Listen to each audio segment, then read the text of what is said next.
Real Madrid, les Madrilènes font déjà leurs adieux à Vinicius Junior. Après les nouvelles informations concernant l'intérêt saoudien pour le Brésilien, de plus en plus de Madrilènes sont convaincus qu'il va partir cet été. Vinicius Junior. Cette semaine, la presse madrilène a remis une pièce dans la machine sur l'intérêt des autorités saoudiennes pour Vinicius Junior. Une offre de 300 millions d'euros serait en préparation, avec un salaire historique d'1 milliard d'euros sur 5 ans pour la vedette brésilienne. Des montants faramineux, alors que les décideurs du championnat saoudien, épaulés par le gouvernement local, souhaitent faire de Vini la nouvelle tête d'affiche de la Ligue. Si Carlo Ancelotti s'est montré plutôt optimiste quant à la continuité du Brésilien à Madrid lors de sa conférence de presse de mardi, les fans et les journalistes madrilènes sont moins confiants. Je pense que dans cette histoire, Vinicius Junior a plus à perdre que le Real Madrid. Il y a des gens qui, au club, voient Vinicius Junior plus en dehors du Real Madrid qu'à Madrid la saison prochaine. Il y a plus de possibilités, beaucoup plus, qu'il parte en 2025 que de possibilités qu'il prolonge son contrat, a par exemple expliqué le journaliste Fernando Burgos sur Onda Cero. Les journalistes madrilènes sont pessimistes. La première chose, c'est que la tentation est très forte. Ici, les démagogues vont rapidement sortir l'argument que les championnats ne sont pas les mêmes et que ce n'est pas la même chose de jouer en Arabie Saoudite que pour le Real Madrid. C'est le jour et la nuit sur le plan sportif, mais on parle d'une somme d'1 milliard d'euros net, a de son côté lancé l'ancien joueur madrilène et aujourd'hui consultant Álvaro Benito sur la Cadena Ser, épaulé par l'ancien joueur Rafael Alcorta, c'est plus dangereux que nous ne le pensions tous. Peut-être qu'ils sont capables de faire une ligue plus compétitive, c'est pourquoi quand vous voyez une offre comme celle de Vinicius, vous y pensez. L'annonce de Thibaut Courtois sur son grand retour en sélection.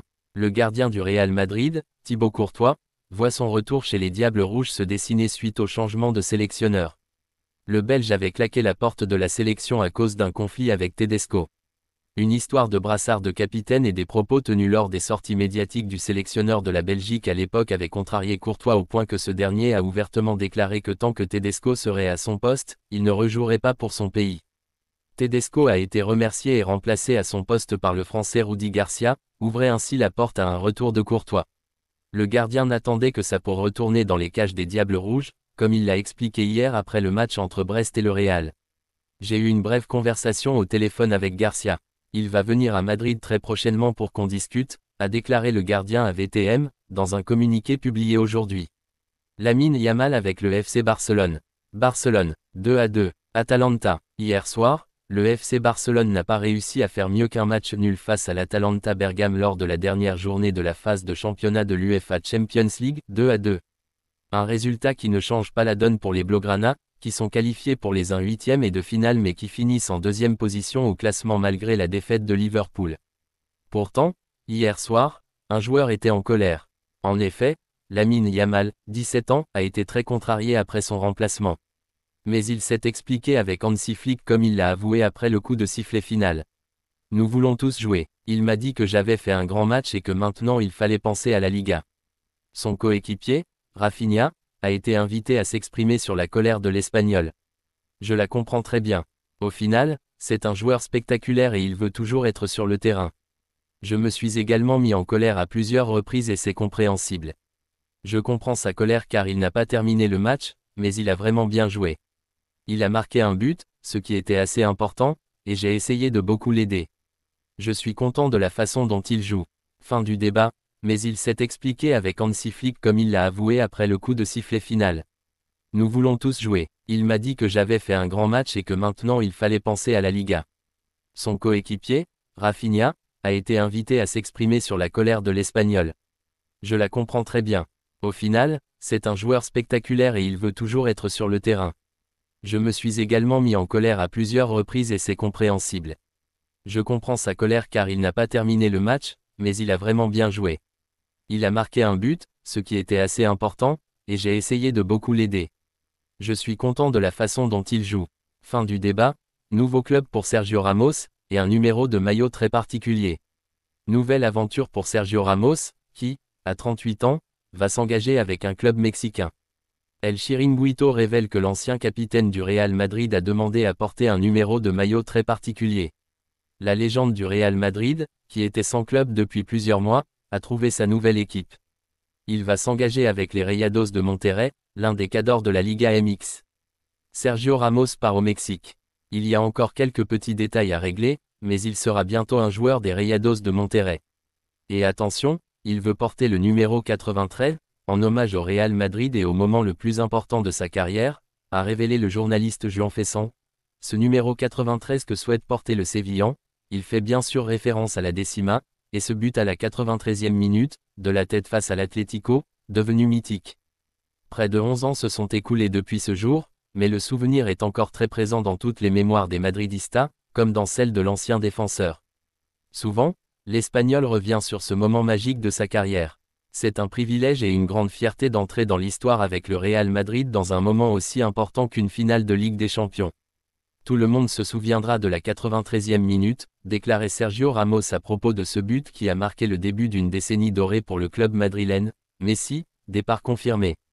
Lionel Messi. Une fois son contrat avec l'Inter Miami terminé, Lionel Messi va rentrer à Barcelone.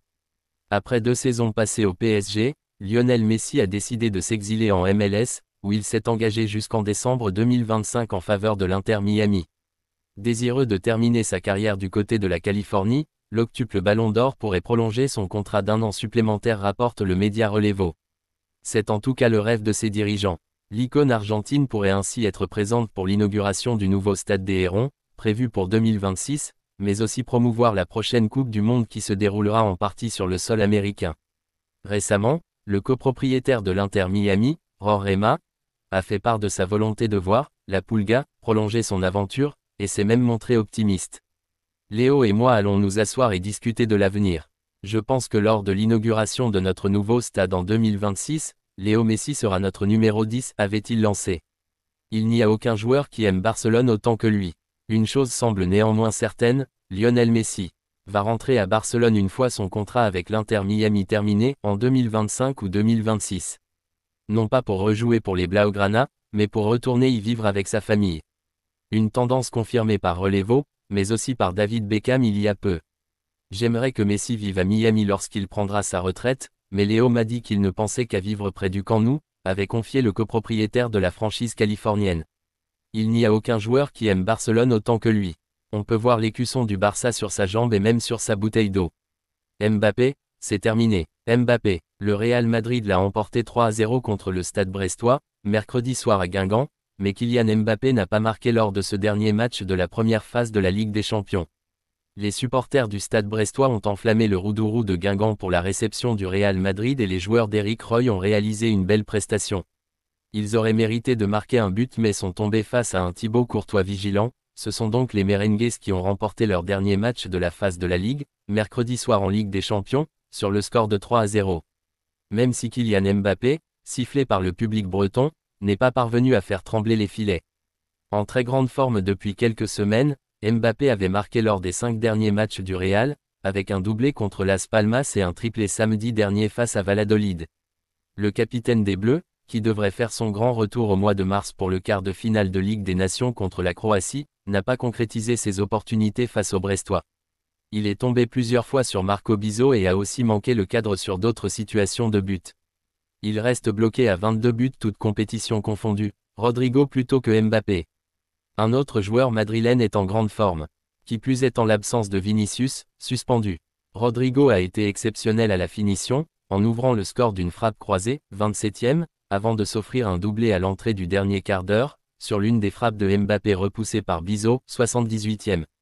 Avant ça, Ludovic Ajorc s'est vu annuler un but pour hors-jeu, 51e, juste avant le 2-0 signé Jude Bellingham, sur un centre de Lucas Vazquez, pour Mbappé. Le Real, tenant du titre de cette C1, ne finit pas dans le top 8 malgré cette victoire à Guingamp. Au lieu de ça, la formation de Carlo Ancelotti, 11e du classement général, peut jouer un barrage terrible. Vendredi midi, un tirage au sort réalisé par l'UEFA déterminera les adversaires des 11e et 12e, à savoir le Real Madrid et le Bayern, contre le 21e ou le 22e, soit le Celtic et Manchester City.